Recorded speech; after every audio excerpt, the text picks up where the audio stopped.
Post game. Okay. Winner! 53-40 pa finals ko po natin po. And welcome to the quarterfinals. Team Cabin Line. Cabin Line. Team Cabin Line po. Panalo po ang Team Cabin Line. Welcome po sa quarterfinals. Seed number 7. Okay. Number 7 po sila. Okay. Okay, sino po? David.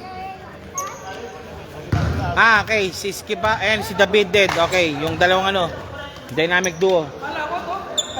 Coach, wag kang alis ha. Interview na. Coach, interview ka na, coach. Interview ka. Wag mo alis.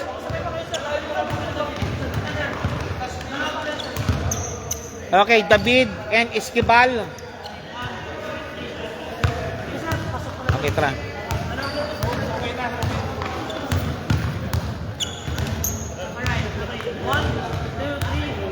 Okay, thank you. Sige.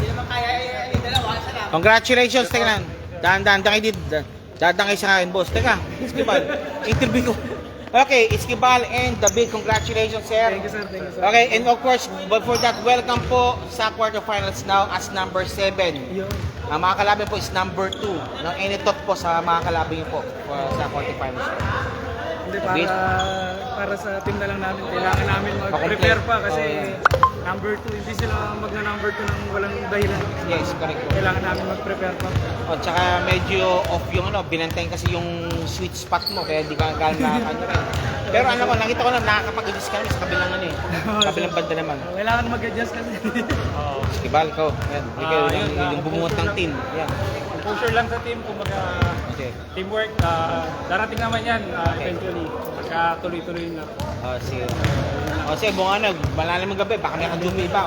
David, Esquibal, sige. David muna, 1 minute shoutout po. Teka, uy, papatiin po yung gustong patiin. Hello ulit sa mga family sa Philippines. Ingat kayo dyan.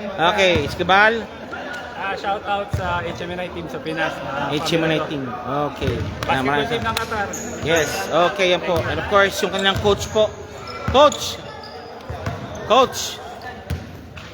Tabi niyo muna yan. Okay, Coach. We're now with yung ating po winning coach po, sir. Coach, congratulations po, sir. Congratulations po. Welcome po sa quarterfinals, sir. Sige po, sir. Ano po masabi po natin, sir? And what your thoughts po sa mga kalaban sa quarterfinals? Number 2 po sa mga kalaban niyo po kasi. Mas mabigat-bigat yun pero susubukan namin. Kung makompleto lang ang Kailangan makompleto. I think hindi sila present natin yung mga like si Iko. Wala si Iko, yung big man nyo. Yan. Pag makompleto lang makakalaban. Pero paano siya first talaga medyo napunta sa alanganin eh. Nakuha nila yung kalamangan kagad, hindi na tinapano eh. Biglang pero inunti-unti nyo talaga. Ang fourth quarter na kayo pumutok talaga nung huli. Team communication lang minsan. Kaguluhan ng team. Sige po. Okay, sige. Tuloy po tayo. Sige, ano pa po? Sige po, coach. Sige po. Batiin yung gusto batiin, sir. Sige po, sir. Salamat sa league. Next time ulit. Ayan, Sa sige. sunod. Okay, yan po ang Team Cabin Line. Seed number 7. Finally. And natapos na rin po ang ating po elimination round po natin. And standby po tayo po sa Elite 8 po or the quarterfinals. Maraming salamat.